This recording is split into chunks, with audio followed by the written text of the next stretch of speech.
Então vamos iniciar o nosso estudo das quintas-feiras, agradecendo a Deus a oportunidade de adentrarmos a estes conhecimentos que nos foram trazidos pela espiritualidade maior, que a mediunidade de Chico Xavier pôde nos trazer, abençoando a todos nós com novos conhecimentos, com uma profundidade inaudita, que nós adentremos nestes recônditos, nesses meandros, e que possamos, Senhor, amparados pela Tua proteção, estudarmos a vida do nosso Mestre enquanto a Ele aqui esteve, que nós possamos nos envolver com estas proposições. Agradecemos as Tuas bênçãos, Senhor Jesus, a desses amigos bondosos que tutelam a este estudo, a Dona Emília Santos, ao tio Rolandinho, a tia Bebé, ao meu pai, a tantos outros espíritos, a Dona Irma, a Dona Benedita e tantos outros que nos amparam. Agradecidos e confiantes, vamos iniciar o estudo desta noite dando graças a Deus, e que assim seja. Então nós vamos entrar no capítulo Fidelidade a Deus. Jesus havia apresentado de uma forma diferenciada do entendimento à época. O entendimento do judaísmo em relação a Deus era um Deus de sarças, é um Deus de fogo, era um Deus que tinha características humanas, características muito voltadas a aspectos materiais. E ele nos dá a ideia de um pai misericordioso, de um pai espiritualizado, um pai que conhece os seus filhos, um pai que recompensa a todos no sentido de a cada um segundo as suas próprias obras, nem mais nem menos. Ele vai apresentar aos discípulos todo um conhecimento espiritual sobre o reino de Deus e sobre aquilo que era necessário que eles conhecessem. Então isso passou a ser algo normal, e vai nos relatar isso Neio Lúcius, no livro Jesus no Lar, estes conhecimentos e esta convivência que Jesus tem na casa de Simão Pedro, junto a discípulos e apóstolos. Agora, especificamente, está junto aos discípulos. Então vamos ver como é que Humberto de Campos nos apresenta.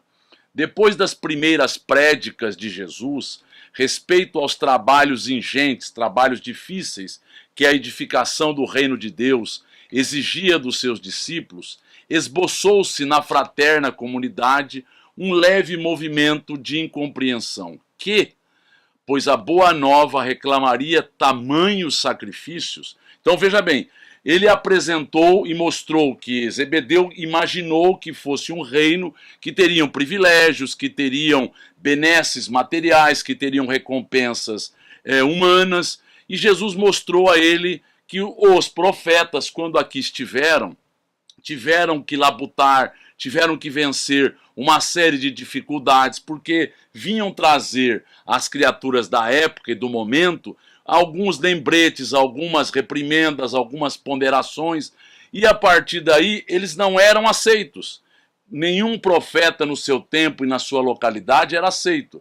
E Jesus apresentou isto a Zebedeu, e eles passaram a tentar agora compreender o que significava pertencer a um grupo de pessoas que teria que edificar um reino de Deus. Reino este que faria com que eles tivessem que se sacrificar, tivessem que renunciar. Será isto mesmo? Eles estavam aturdidos, eles estavam agora apreensivos. Então o Senhor, que sondava o íntimo de seus companheiros diletos, os reuniu uma noite, quando a turba os deixara a sós, e já algumas horas haviam passado sobre o pôr do sol. Então já havia se passado das 6 horas da tarde, eles estavam juntos, a turba já havia se retirado, ele estava junto aos apóstolos. Ele precisava sondar, ele precisava entender, ele precisava clarear agora percepções e motivações da vida deles. Ele precisava entender. Interrogando-os vivamente, provocou a manifestação dos seus pensamentos e dúvidas mais íntimas. Então ele suscitou nestes apóstolos que eles agora apresentassem as dúvidas, o que estava no recôndito dos pensamentos deles, o que eles traziam de dúvidas, o que era necessário para que ele entendesse, para orientá-los. Então, veja bem, Humberto de Campos nos mostra que ele sondava, ou seja, ele sabia o que estava no íntimo de cada um, não apenas dos apóstolos, mas também dos apóstolos, de todos aqueles que estavam junto a ele, no âmbito material e no âmbito espiritual. Ele sabia, ele tem uma percepção ampla de todos os aspectos que envolve a vida humana. Ele vê em várias dimensões. Ele percebe a tudo e a todos. Então é sobre isto que ele agora vai, interrogando a estes apóstolos, ter as respostas. Mas vamos lá, vamos ouvir. Após escutar-lhes as confidências simples e sinceras, o mestre ponderou: na causa de Deus, a fidelidade deve ser uma das primeiras virtudes. Então entendamos fidelidade como algo que denota a nossa fé. Tudo que nós temos, aquela convicção íntima, nós somos fiéis a estas convicções. Tudo que nós não temos convicção, nós temos crenças. E, portanto, não temos fidelidade. Nós hoje estamos assim, amanhã estaremos de uma outra maneira. Então ele está colocando que na causa de Deus, do reino de Deus no interior de cada um, do reino de Deus que precisava se instaurar no cenário material com outros parâmetros, era necessário que a fidelidade existisse. Onde o filho e o pai, que não desejam estabelecer como ideal de união a confiança integral e recíproca. Não é normal que isso estabeleça-se, ou seja, uma confiança plena, uma confiança integral. E ele está nos dando esta ideia que precisa ser por nós entendida. Nós temos um pai que nos ama, nós temos um pai que quer o nosso melhor, nós temos um pai que a todo instante está fazendo com que se cumpram os seus regulamentos. Os regulamentos são inamovíveis, ou seja, as leis se farão de forma natural, a cada um segundo as suas obras, e não passará um tio ou um iota sem que esta lei se cumpra. O que eu faço é de inteira responsabilidade minha. Então, ele estava agora mostrando a ele. Ele está apresentando ao pai. Ele não pode ser o pai, ele está apresentando o pai a eles. E vai nos falar no Novo Testamento por 70 vezes do pai. Ou seja, ele mostra que o pai era a quem ele servia. O pai era a quem ele estava unido. O pai era a quem ele tinha referências. Então, nós temos que estar em sintonia com este pai. Nós não podemos duvidar da fidelidade do nosso pai para conosco. Isso é fundamento básico. Quando eu vejo em determinados carros o pai ou Deus é fiel, eles estão querendo agora receber coisas materiais. Olha a lógica do processo. Não é esta a lógica, eu sigo ao pai, ele me devolve coisas materiais. Não é esta a lógica. O nosso pai é fiel no sentido que nos ama, nos dá o necessário e nos dá aquilo que nós merecemos, para que nós cresçamos. Então é outra lógica. Desmaterializemos e tiremos a ideia antropomórfica de Deus. Não tem isto. Então ele está dizendo, o pai é fiel, o pai faz com que tudo se cumpra. E ele continua, sua dedicação nos cerca os espíritos, desde o primeiro dia. Então veja lá, o que eu trouxe aqui é importante para que a gente entenda. Se nós fomos criados, ou desenvolvemos-nos com o planeta Terra, é isso que aconteceu. Quando agora a nebulosa solar se contraiu, começa uma rotação e começa a se concentrar a partir daí no seu centro o quê? O material que vai suscitar o aparecimento do Sol e, na sequência, o aparecimento dos planetas ao seu derredor. O que ele está nos dizendo? Sua dedicação nos cerca aos espíritos desde o primeiro dia, desde o momento em que fomos criados como princípio espiritual. Quando o nosso planeta, o planeta Terra, estava sendo formado, Se nós somos da terra, ou se nós somos de Capela, ou se nós somos de Sírios, é a mesma coisa. Estava sendo formado o planeta.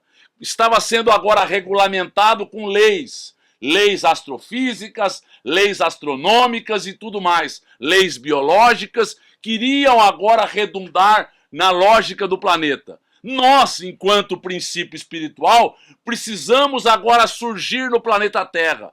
Teríamos nos desenvolvido a partir da matéria se transformando em energia, energia em princípio espiritual, isso no plano espiritual de uma forma muito rudimentar, nós estamos colocando, para que nós entendamos, ele já se dedicava a nós, desde o primeiro instante, tudo é criação do Pai, não existe criação paralela, não existe nada diferenciado. Então, esta é a colocação importante que o Cristo nos coloca. Ele se dedica a nós desde o primeiro dia. Ainda não o conhecíamos e ele já nos amava. Então isso aqui é importante que a gente compreenda. Enquanto nós éramos seres que não havíamos adquirido a consciência, nós não poderíamos conhecer ao Pai. Ainda que nós reverenciássemos alguma coisa, nos fala o Livro dos Espíritos, que é algo inato, a concepção, mas de uma forma não lúcida, não plena. E ele já nos amava, ou seja, nos acompanha a trajetória. É isso que ele está querendo apresentar aos discípulos, esta ideia. E aí é importante, e acaso poderemos desdenhar a possibilidade de retribuição? Olha o que ele nos coloca. Nós temos que entender, este Pai é fiel, este Pai nos ama, este Pai espera por nós, e nós não podemos agora deixar de lado a possibilidade de retribuirmos a este amor, esta fidelidade. Não seria repudiarmos o título de filhos amorosos, o fato de nos deixarmos absorver no afastamento, favorecendo a negação? Ou seja, não seria algo que nós mostraremos a nossa ingratidão? Será que é algo que nós não perderíamos as oportunidades de mostrar a nossa dignidade, a nossa grandeza? É isso que ele está querendo apresentar o Pai a eles, dando a eles a noção. Eles entenderam plenamente. O Pai é o Criador de tudo, o Pai é a causa e a razão maior de todas as coisas. Não tinham esta capacidade. No entanto, é isso que nós hoje podemos entender desta conversação. E quando nós agora repudiamos o título de filhos amorosos, nós estamos sendo ingratos por tantas benesses. Olha como ele continua. Como os discípulos o escutassem atentos, bebendo-lhe os ensinos, o mestre acrescentou: tudo na vida tem o preço que lhe corresponde. Ou seja, eu sou grato ou eu não sou grato? Eu sou alguém que recebi e não vou devolver? Eu tenho toda a liberdade. Quem deu tem que ter dado com amor, tem que ter entregado, não emprestado. No entanto, eu que recebi, tenho que ter a gratidão. Eu tenho que ter noção do preço das coisas. A vida nos dá esta dimensão. Ele está querendo dimensionar aquilo que foi dado à vida de cada um. Uma oportunidade, uma vida física, uma série de possibilidades que ainda estavam por serem compreendidas por esses. E ele continua: se vacilais, receosos, ante as bênçãos do sacrifício e as alegrias do trabalho, meditai nos tributos que a fidelidade ao mundo exige. Então, se vocês estiverem vacilando e querendo agora a retribuição material por isto que vocês estão entendendo, isso que vocês estão aceitando, vocês estão, além de enganados, não estão valorando aquilo que está sendo dado. Porque até então, como nos fala Alexandre no livro Missionários da Luz, nós trocamos coisas espirituais, queremos barganhá-la com coisas materiais. Estávamos e estamos enganados. A doutrina espírita cristã veio nos tirar as vendas. Ou nós entendemos que a busca é interior, que a retribuição é a paz de consciência, não são benesses materiais a serem esperadas e buscadas. Então, se nós estamos agora entendendo, lembrai-vos vocês a fidelidade que o mundo exige. O prazer não costuma cobrar do homem um imposto alto e doloroso. É isso que ele está querendo mostrar aos apóstolos. Vocês buscam o prazer, vocês precisam, a partir daí, se empenhar em tudo isto. Terem toda agora uma artimanha, terem uma estratégia, terem todas as possibilidades mundanas a buscarem aquele prazer que almejam.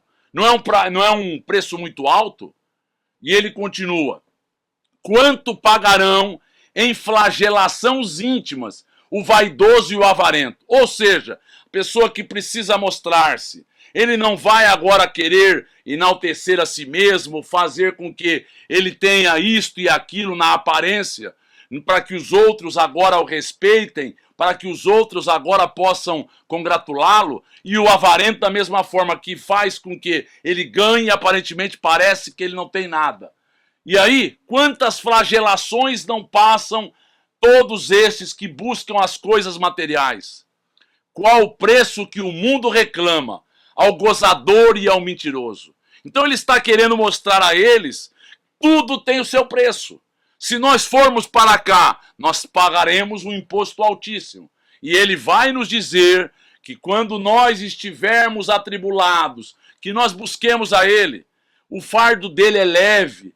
Vinde a mim, todos vós que estáis cansados e sobrecarregados, que eu vos aliviarei. Porque é um outro olhar sobre a vida, não é que o nosso fardo vai diminuir. Eu, olhando de uma outra forma, eu não vou valorar tão intensamente as coisas materiais. E a partir daí, passarei por elas de uma forma mais tranquila e serena, entendendo que a grande mudança é nós absorvermos e assimilarmos valores espirituais. Isto é uma percepção diferenciada. Então ele está querendo posicionar, porque percebeu. No primeiro instante eles estavam agora envolvidos, pais começaram a questionar, começou-se a terem perguntas e outras coisas. Mas ele continua: ao clarão alvacente da lua, como pai bondoso rodeado de seus filhinhos, Jesus reconheceu que os discípulos, diante das suas cariciosas perguntas, haviam transformado a atitude mental. Então ele fez com que a atitude mental deles estivesse agora modificada, com as perguntas mostrando que todos nós buscamos e temos a partir daí que pagar um imposto, que nos empenhar para que aquilo possa ocorrer. Como que iluminados por súbito clarão, eles foram transformados. Ele deu a eles uma nova normativa. Timidamente, Tiago, filho de Alfeu, contou a história de um amigo que arruinara a saúde por excessos nos prazeres condenáveis. Então, agora eles haviam entendido. Eu agora me devotar às coisas materiais faz com que não apenas arruine a minha saúde, não apenas agora me canse, não apenas tenha agora algo que é um fogo fato, uma coisa passageira, uma coisa muito rápida. Eu agora me alimento de um prazer, eu agora estou viciado naquele prazer, eu estou a partir daí intoxicado por ele, mental e corporalmente, e não sei viver sem ele. Eu ficarei agora com problemas, com exaustão, com estafa, com estresse. Então é isso que ele está agora mostrando que ele havia entendido. Então Tiago havia colocado o que ele conhecera, mas continua a conversação. Tadeu falou de um conhecido que, depois de ganhar grande fortuna, se havia tornado avarento e mesquinho, a ponto de privar-se do necessário para multiplicar o número de suas moedas, acabando assassinado pelos ladrões. Então vejamos bem, o que ele é mostrado? A pessoa passa a ter medo, a pessoa não quer partilhar, a pessoa quer viver uma vida egoística, a pessoa quer, a partir daí, não perder aquilo que ele possui, e ele passa a atrair vibrações, pessoas da mesma ordem, que a partir daí objetivam o quê? As coisas que ele está escondendo, as coisas que ele não quer partilhar. Lembremos-nos, a energia do dinheiro é uma energia que precisa partilhar, precisa fazer parte da vida das pessoas, precisa ajudar com empregos, com possibilidades, para que elas se engrandeçam. Então vejamos, quando nós agora, pura e simplesmente, passamos a ter uma vida muito fechada sobre nós mesmos. Nós não estamos aproveitando das oportunidades. E é isto que uma pessoa que se torna avarenta, que se torna mesquinha, atrai para si mesmo. Atrai para si mesmo não apenas ladrões, não apenas dificuldades e uma vida de privações. Ele passa a não enxergar, é uma deformação de realidade. Pedro recordou, vamos ouvir perguntas. Mesmo que esses problemas não estejam na programação ou dentre as provas, vão ser atraídos? Vão ser atraídos pelas pessoas, porque ela muda o parâmetro íntimo. E o que atrai pessoas e circunstância é a nossa vibração. Vibração de ontem, coadunada pela nossa conduta do hoje, ou uma vibração que é do hoje em função de nós ficarmos aprisionados a uma percepção doentia. Então, é isso que acontece quando a pessoa muda algo normal. Ela não estava preocupada, não havia pensado, mas a vida lhe deu possibilidades para ela mostrar quem em verdade ela é.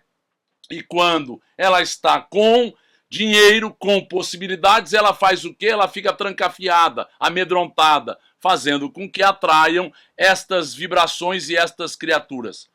Pedro recordou o caso de um pescador de sua intimidade, que sucumbiria tragicamente por efeito de sua desmedida ambição. Então eles estão entendendo o que havia sido colocado. Eles estão agora mostrando o que haviam entendido, tinham exemplos a partir do clareamento que foram trazido por Jesus. Então um pescador que começou a ter uma ambição desmedida, começou a buscar de uma forma exagerada os vinténs, as coisas da matéria apenas. Então, eles começam a demonstrar aquilo que Jesus havia colocado.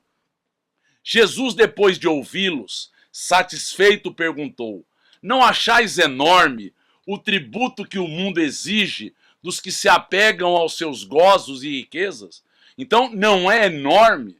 Além de enorme, nesta existência, nos hipnotizou, nos deslumbrou, fez com que criássemos uma realidade paralela, uma realidade inexistente na vida espiritual. Nós nos deslumbramos pelo mundo das aparências.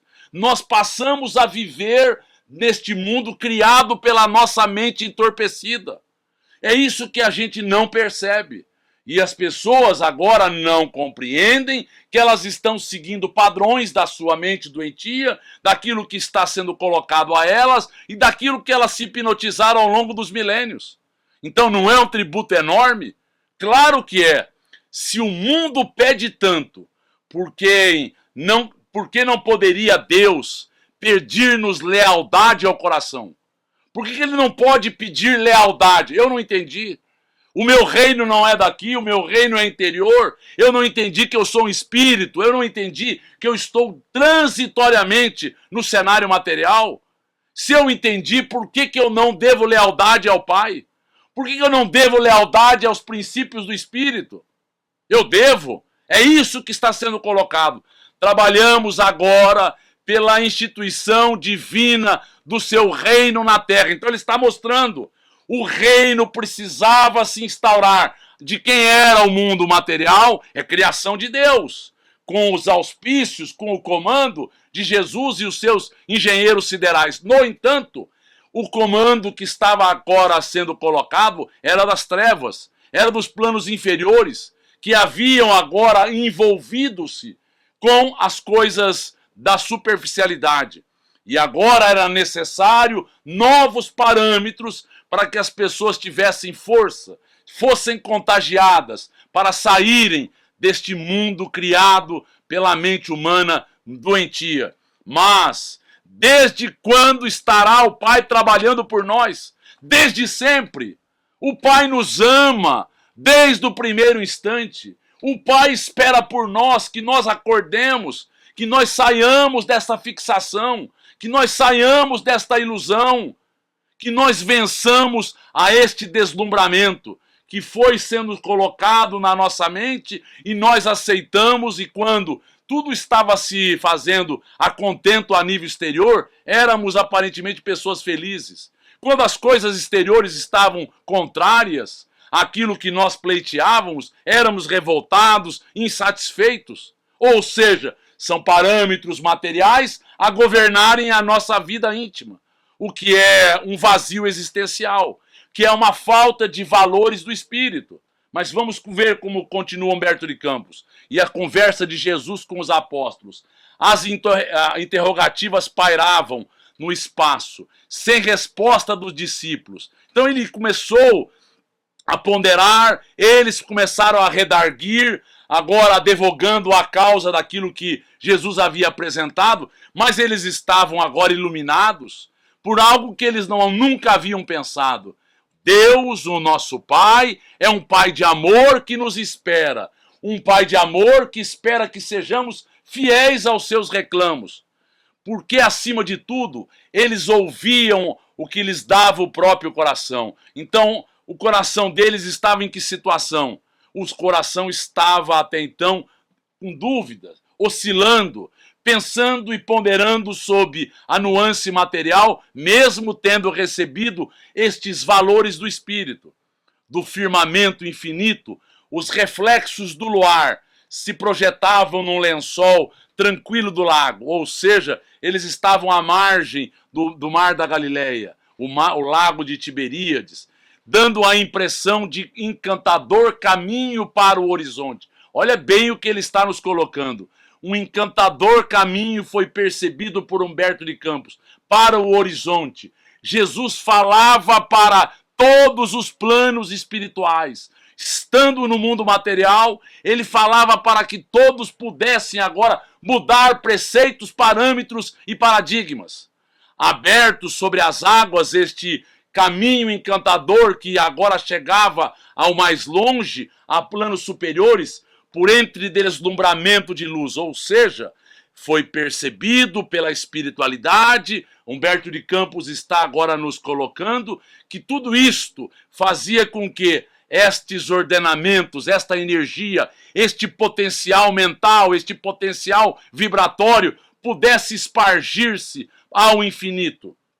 E ele continua: enquanto os companheiros meditavam no que dissera Jesus, Tiago se lhe dirigiu nestes termos: Mestre, tenho um amigo de Corazim, que vos ouviu a palavra santificante e desejava seguir-vos. Porém, asseverou-me que o reino pregado pela vossa bondade está cheio de numerosos obstáculos, acrescentando que Deus deve mostrar-se a nós outros somente na vitória e na ventura. Esta é a fidelidade que as pessoas querem, que Deus devolva a ele coisas materiais, que eles e nós possamos agora chafurdarmos-nos na lama, envolvermos-nos com coisas apenas e tão somente que não alimentam a nossa alma. Então as pessoas, em ouvindo a Jesus, e ele nos apresenta, nos fala Lucas, no seu capítulo 16, nos mostra realmente isto, que ele vai ponderando sobre as riquezas, sobre a vinculação do homem, e ele vai ser mais claro aqui com os apóstolos. Então o que ele está fazendo? Abrindo os horizontes dos apóstolos, dando a eles normativas para que eles levassem adiante quando fossem pregar e quando fossem escrever e viver as suas vidas, aquilo que eles haviam ouvido de Jesus, que tinha um poder de persuasão, um poder de criar imagens nunca visto no cenário material. Olha bem como ele nos fala: devo acrescentar que hesitei ante as suas observações. Então, que está nos falando aqui Tiago, que ele agora ficou como? Ficou claudicante, oscilando, porque aquilo chegou junto a ele, era isto que o judaísmo e outras religiões ponderavam e ponderam até hoje, que nós vamos buscar a Deus para que ele nos recompense materialmente, como se fôssemos daqui, como se aqui fosse um reino maravilhoso. Nós temos que mudar os preceitos, mas lembrarmos-nos sempre, nós estamos sempre de passagem por este plano. Então ele hesitou, mas agora, esclarecido pelos vossos ensinamentos, melhor vos compreendo e afirmo-vos que nunca esquecerei minha fidelidade ao reino. Então olha bem o que Tiago está dizendo. Agora ele havia balançado, ele está sendo sincero, mas ele deveria ser fiel. o que ele havia recebido era uma ampliação de horizontes. Era algo que daria à sua vida uma nova diretriz, um caminho seguro a ser seguido. E eles vão entregar as suas existências. E eles vão mostrar que realmente eles foram fiéis até o último instante de suas vidas. Mas continua nos falando Humberto de Campos. A voz do apóstolo, na sua confissão espontânea, se revelava tocada de entusiasmo doce e amigo. E o Senhor, aproveitando a hora para a semeadura divina, exclamou bondoso: Tiago, nem todos podem compreender a verdade de uma só vez. Nós precisaremos voltar, como nos pergunta Nicodemos, porque é necessário voltar ao ventre da mãe. Nós precisamos retornar várias vezes até estarmos amadurecidos, para olharmos a vida sob o prisma espiritual. Então, poucos de nós numa primeira vez, para dizer nenhum de nós. Mas, quando chega a hora, aquilo passa a ser a primeira vez. Parece que aquilo descortina um horizonte, um parâmetro, uma realidade que nós nunca havíamos imaginado. E aquilo parece um clarão súbito nas nossas vidas. Devemos considerar que o mundo está cheio de crentes que não entendem a proteção do céu, senão nos dias de tranquilidade e de triunfo. Olha o que ele está nos dizendo aqui. Um Deus de recompensas, um Deus materializado. Isto aí é para os nécios, isso é para aqueles que não entendem, não se aprofundam. O Pai sabe o que é melhor a cada um de nós. E espiritualmente estamos sempre recebendo o melhor. Então, não é apenas nos dias tranquilos e de triunfo que Ele está conosco. A proteção dos céus, a proteção do Pai se faz a todo instante na nossa vida, mesmo que nós não estejamos seguindo aquilo que fora programado, mesmo que não estejamos agindo concordes à lei do bem. Nós vamos ser chamados pelas reações das nossas atitudes e a partir daí voltaremos para nós nos reciclarmos, reparando os nossos erros. Então é sobre isto que ele está nos colocando. Crentes que têm a recompensa material, crentes de resultados, estes estão que não têm a profundidade necessária. Ele continua, vamos ouvir perguntas.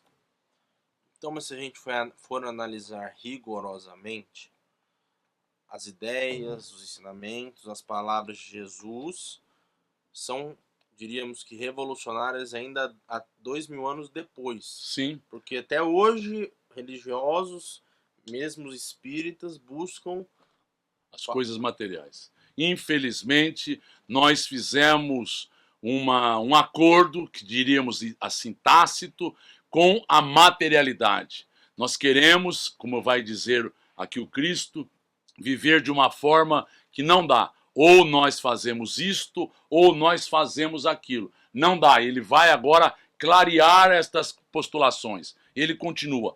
Não devemos pensar num Deus que concede, mas num Pai que educa. Olha bem como ele está nos trazendo. O Pai material que apenas concede não está educando o filho. O Pai espiritual, nosso Criador, está pensando em educar verdadeiramente a nós mesmos, a nossa consciência, o nosso espírito. Não é concessões, não é agora retribuições materiais. Não no Deus que compensa, melhor, que recompensa. Sim no Pai que aperfeiçoa. Então vamos mudar os parâmetros que temos de Deus. São leis imutáveis a que estamos submetidos, sim, mas o Pai quer nos educar, o Pai quer nos aperfeiçoar. Se um pai material vai dar um remédio amargo ao filho, porque vê que é o melhor para a sua saúde, o que não fará um pai espiritual?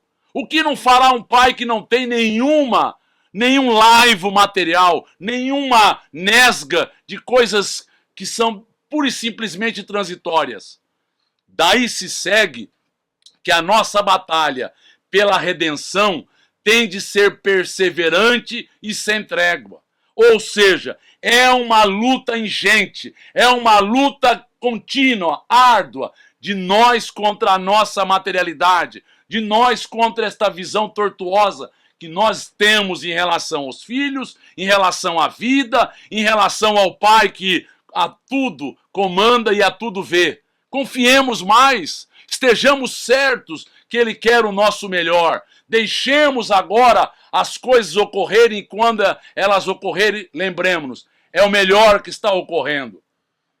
Neste ínterim, todos os companheiros de apostolado, manifestando o interesse que os esclarecimentos da noite lhes causavam, se puseram a perguntar com respeito e carinho. Então eles vão fazer perguntas a partir daí ao Cristo, para que ele possa agora buscar as respostas, trazer novas agora descortínios na mente de cada um deles. Vamos ver. Mestre, exclamou um deles, não seria melhor fugirmos do mundo para viver na incessante contemplação do reino? Olha bem, eu trouxe aqui os essênios, que à época estavam agora reclusos, que foram viver uma pretensa pureza. Jesus esteve com ele, como nos fala Corina Novelino, esteve a orientá-los. E como nos fala Emmanuel no livro A Caminho da Luz, Jesus não tinha mais nada a aprender com quem quer que seja. Veio orientar a estas criaturas. Então, a pergunta é, não é melhor fazermos como os essênios, que se fazem puros, que se agora retraem e fogem do mundo? E ele vai responder, que diríamos do filho que se conservasse em perpétuo repouso, junto de seu pai, que trabalha sem cessar no labor da grande família? Respondeu Jesus. Então Jesus vai nos dizer, meu pai trabalha até agora, e eu também trabalho. O filho por si mesmo não pode fazer coisa alguma, se não o vir fazer o pai. Olha o que ele está nos dizendo, o que ele faz é o que ele vê o pai realizar. O pai ama o filho e mostra-lhe tudo o que faz. E ele nos mostra o que é melhor. E o pai trabalha e nós trabalhamos. O que nós diríamos de um pai, ou melhor, de um filho, que o pai trabalha até hoje? O que nós diríamos? De um pai que agora se esmera na sua grande família. Família esta do universo todo. Família esta que nós não temos condições de entender a grandiosidade, a magnificência. Nós não temos noção. Mas o que nós diríamos? Nós temos que trabalhar. Se meu pai trabalha, eu vou ficar em ociosidade? Isso é normal? Eu vou ficar contemplando o que mesmo? Eu tenho que dar resultados, eu tenho que me melhorar, eu tenho que ser fiel ao trabalho que o pai executa em meu e em benefício de todos. Mas de que modo se há de viver como homem e como apóstolo do reino de Deus na face deste mundo? Eu trouxe aqui isto que era visto pelo judaísmo, isto que era visto pelo hinduísmo, isto que era visto por todas as religiões, a pompa, as exterioridades. Eles queriam realçar, e até hoje pessoas dizem, eu vou ver Deus, eu vou com a melhor roupa, eu estou num cenário belíssimo, como se isso fosse natural. Então, esta é a pergunta, como é que eu vou viver como homem e como apóstolo? Como é que eu farei isto? Inquiriu agora Tadeu. E nós vamos ver, em verdade esclareceu o Messias, ninguém pode servir simultaneamente a dois senhores. For absurdo viver ao mesmo tempo para os prazeres condenáveis da terra e para as virtudes sublimes do céu. Não dá. Ou eu priorizo isto, ou eu priorizo aquilo. Se eu priorizo as coisas materiais, as coisas espirituais estão sendo vistas de forma míope, de forma agora distorcida, de forma pequena. Se eu priorizo as coisas do espírito e olho as coisas materiais, ela passa a ter nova nuance. Mas quanto mais eu me desinteresso, quanto mais eu renuncio das coisas da matéria, mais eu terei um olhar lúcido e límpido. O discípulo da Boa Nova tem de servir a Deus, servindo a sua obra neste mundo. Então olha bem o que ele nos coloca. Eu tenho que servir, eu entendi.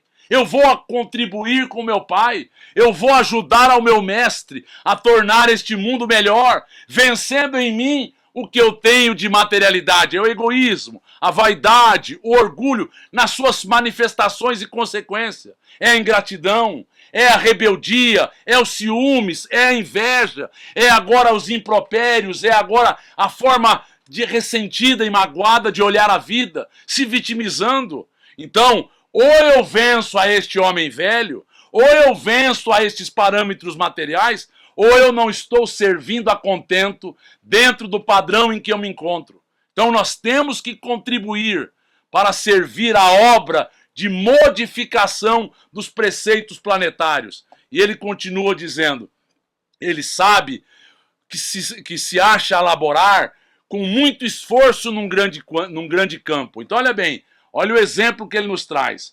Ele se acha a laborar no universo, é um grande campo, propriedade de seu pai. Então nós estamos laborando naquilo que foi criado pelo pai e que observa, o pai nos observa com carinho e atenta com amor nos seus trabalhos. Então ele vê quem está agindo e como está agindo, o que está ou não realizando.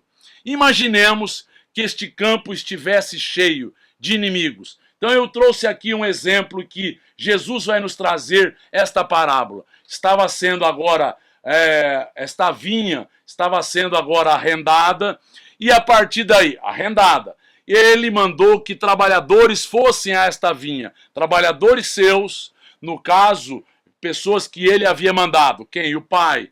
E aí o que acontece? Um deles é morto, um deles é espancado, ele manda outro, e vai ocorrer o quê? Vão espancá-lo novamente. Eu vou mostrar na sequência. Olha o que ele diz. Por toda parte, vermes asquerosos, víboras peçonhentas, tratos de terra improdutiva.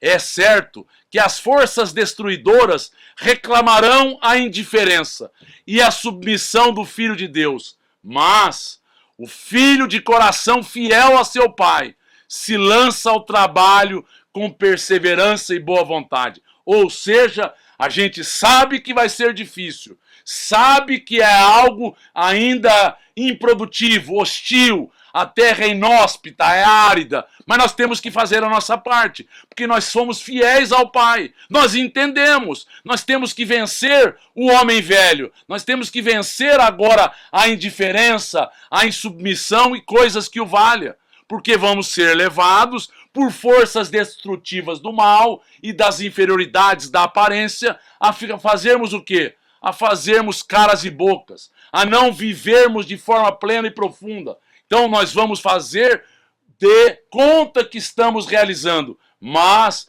o Pai atenta, o Pai vê, o Pai nos analisa, o Pai nos olha com profundidade e ele continua a nos colocar. Entrará em luta esse filho fiel, luta silenciosa com o meio. O meio não vai aceitá-lo, vai matá-lo, vai esconjurá-lo, vai agora humilhá-lo, mas ele mesmo sabendo manda um outro e o outro vai ser morto. É assim que ocorre, mas enquanto trabalhadores devotados estiverem, uma hora isso vai ser superado e esta hora se aproxima.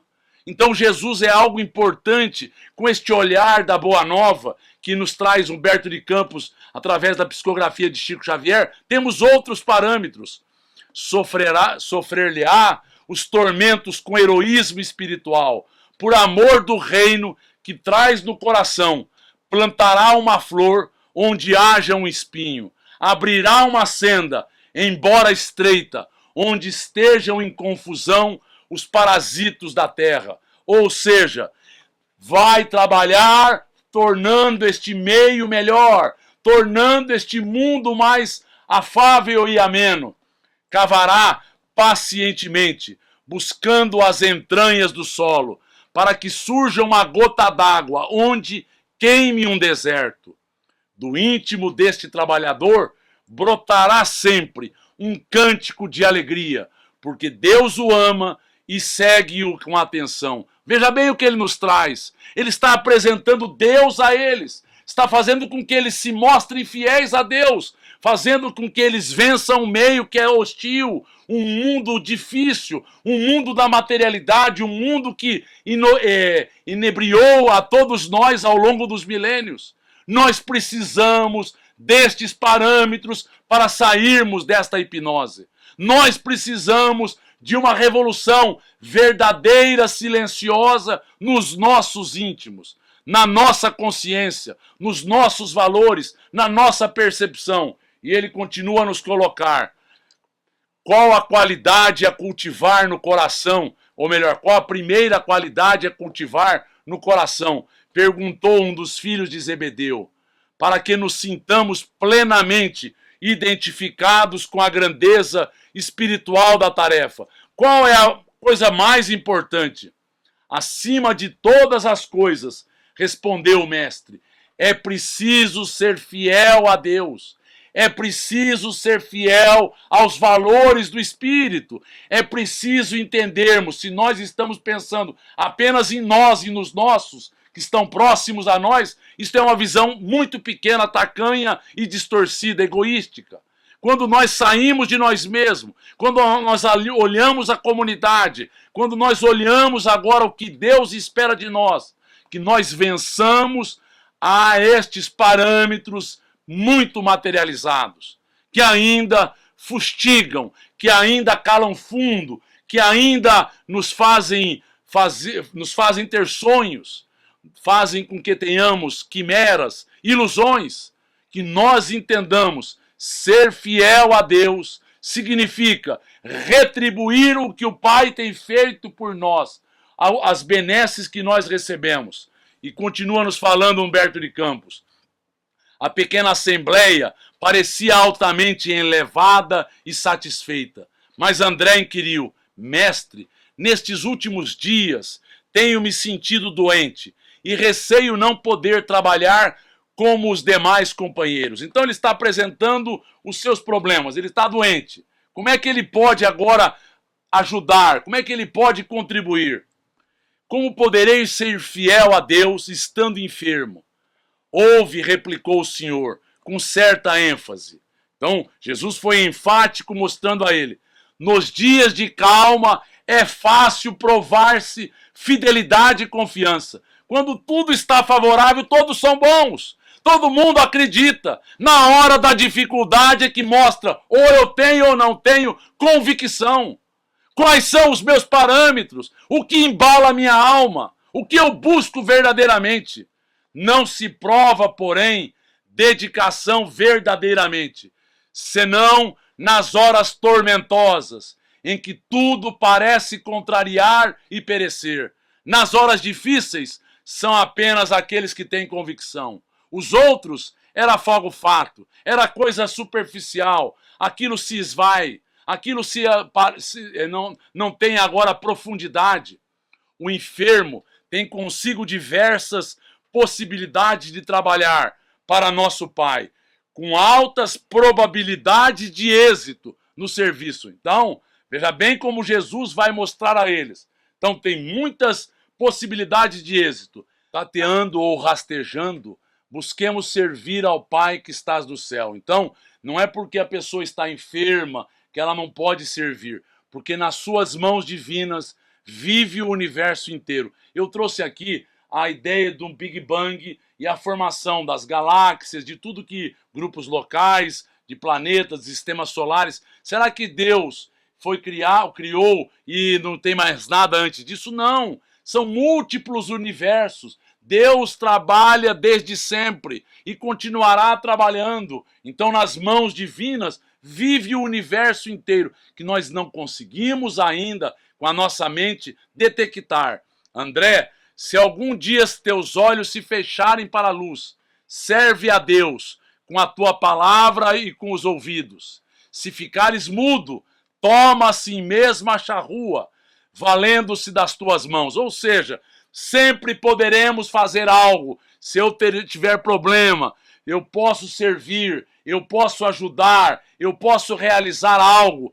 E ele continua, ainda que ficasses privados dos olhos e da palavra, das mãos e dos pés, poderia servir a Deus com a paciência e a coragem, porque a virtude é o verbo desta fidelidade, que nos conduzirá ao amor dos amores. Olha o que ele está nos dizendo. Nós precisamos tornarmos-nos virtuosos, desenvolvermos os sentimentos, tornarmos-nos melhores criaturas, com paciência, com coragem, com denodo, não esmorecer diante das dificuldades, para que façamos aquilo que é esperado que cumpramos. Então que nós nos lembremos. Ele continua: o grupo dos apóstolos calara-se impressionado ante aquelas recomendações. O luar esplendia sobre as águas silenciosas. O mais leve ruído não traía o silêncio augusto da hora. Tudo parece que arrefeceu. Tudo parece que agora ouvia aquele comando, aquelas diretrizes, e é isto. Tudo estava na terra sob o comando do nosso Mestre Jesus. André chorava de emoção, enquanto os outros observavam a figura do Cristo, iluminada pelos clarões da lua, deixando entrever um amoroso sorriso. Então eles haviam agora compreendido: ser fiel era tornar-se virtuoso, era ajudar aonde quer que nós estivéssemos e poderemos estar. E ele continua: então todos, impulsionados por uma soberana força interior, disseram, quase a um só tempo: Senhor, seremos fiéis. Jesus continuou a sorrir, como quem sabia a intensidade da luta a ser travada e conhecia a fragilidade das promessas humanas. Então, nós vamos ver que muitos vão oscilar, outro vai se render à materialidade, outros vão agora se esconder. Ele sabia que isto ia acontecer, ele sabia que a luta era ainda junto a eles difícil de ser superada, difícil ainda de modificar os parâmetros espirituais plenos da vida deles. Mas era esta a proposição, era este o objetivo. Entretanto, do coração dos apóstolos jamais se apagou a lembrança daquela noite luminosa de Cafarnaum. Nunca mais eles se esqueceram, aureolada pelo ensinamento divino. Humilhados e perseguidos, crucificados na dor e esfolados vivos, souberam ser fiéis através de todas as vicissitudes da natureza. Eu trouxe aqui a forma como cada um deu a sua vida. Foram pregar, foram ser humilhados. Pedro morrendo de ponta cabeça, André morrendo agora esquartejado, João apedrejado, Filipe agora esquartejado, Bartolomeu de cabeça para baixo. E aí, todos cerrados, e todos agora continuaram a viver. Apenas Judas Iscariotes se suicidou, não podendo ser fiel até o último instante naquele momento. Através de todas as dificuldades e transformando suas angústias e seus trabalhos num cântico de glorificação, sob a eterna inspiração do Mestre. Renovaram a face do mundo. E alguém poderá perguntar: renovaram? O mundo se modificou, teve preceitos, teve agora tudo que se estabeleceu a partir do Cristo e dos apóstolos, toda a obra magnânima, ainda que tenha sido feita de forma interesseira, ainda que tenha sido feita desta ou daquela maneira, tudo repercute aquilo que fora trazido há 2000 anos. E aí nós vemos Paulo de Tarso sendo recepcionado por Jesus, e todos eles que deram as suas vidas e nos possibilitaram mudanças e parâmetros novos. Que nós possamos agradecer a estes apóstolos, ao nosso Mestre Jesus, as oportunidades que a vida nos deu e nos dá para que a modificação se instaure. Nós vamos finalizar o nosso estudo desta noite agradecendo a estes exemplos, a esta fidelidade, a esta entrega, a esta devoção de todos estes que estiveram conosco e lhes deram as suas vidas, mostrando que o caminho é Jesus e os seus preceitos. Ele nos levará ao nosso Pai. Eu sou o caminho, a verdade e a vida. Ninguém vai ao Pai senão por mim, senão por estes preceitos e por estas modificações. E assim, gratos, finalizamos o nosso estudo dando graças a Deus. E que assim seja.